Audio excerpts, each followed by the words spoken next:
പിണറായി മന്ത്രിസഭ അധികാരമേൽക്കുമ്പോൾ ഉള്ളം പൊള്ളുന്ന വേദനയുമായി നടക്കുന്ന ഒരാൾ സാക്ഷാൽ എ അസീസാണ്. RSPയെ ഇടതുപക്ഷത്തു തന്നെ നിർത്തിയിരുന്നെങ്കിൽ ഇന്ന് ലൈറ്റിട്ട കാറിൽ മന്ത്രിയായി നടക്കാമായിരുന്നു. ഇപ്പോൾ ഇടതുപക്ഷത്തു നിന്ന് പോന്നത് തന്നെ തെറ്റായിപ്പോയി എന്ന് തോന്നി തുടങ്ങിയിട്ടുണ്ട്. എല്ലാം ഉമ്മൻചാണ്ടിയെ എഴുതി അറിയിച്ചിട്ടുണ്ടത്രേ. അത് ഞങ്ങളുടെ മെസ്സേജ് ആയിട്ട് പോയിട്ടുണ്ട്. സംസ്ഥാന സെക്രട്ടേറിയറ്റിന്റെ തീരുമാനം മെസ്സേജ് ആയിട്ട് പോയിട്ടുണ്ട്.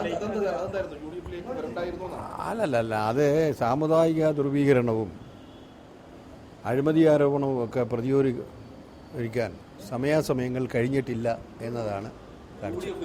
ഏകാന്തതയുടെ അപാരതീരം, ഏകാന്തതയുടെ അപാരതീരം,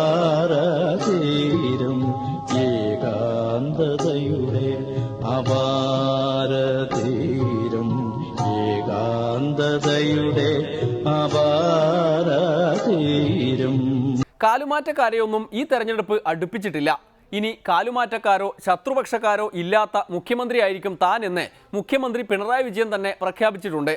മികച്ച ഭരണത്തിനായുള്ള മുഖ്യമന്ത്രിയുടെ ശ്രമങ്ങൾ തുടരുമ്പോൾ അസീസിന്റെ പാർട്ടിക്ക് പ്രതിപക്ഷത്ത് പോലും ഇരിക്കാൻ അംഗമില്ലല്ലോ എന്ന സങ്കടം ബാക്കിയുണ്ട്.